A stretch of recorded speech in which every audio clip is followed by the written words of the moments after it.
இஸ்ரேலின் எதிரிகளை முன்னிட்டு மன்றாடியது. சங்கீதம் 128.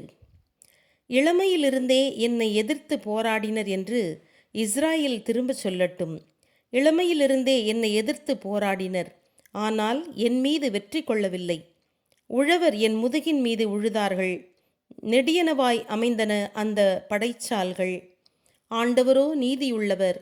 தீயோர் சுமத்திய நுகத்தை தகர்த்தெறிந்தார். சியோனை பகைப்பவர்கள் எல்லாரும் சிதறுண்டு பின்னடைவார்களாக. கூரை வேயும் புல் போல் அவர்கள் ஆவார்களாக.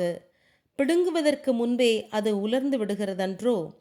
அவற்றை அறுவடை செய்வதால் கை நிரம்புமா? அவ்வரிகளை கட்டுவதால் மடி நிரம்புமா? அவ்வழியே செல்பவர்கள் அவர்களை பார்த்து, ஆண்டவரின் ஆசி உங்கள் மீது தங்குவதாக என்றோ, ஆண்டவருடைய பெயரால் நாங்கள் உங்களுக்கு ஆசி கூறுகிறோம் என்றோ கூறமாட்டார்கள். ஆமென்.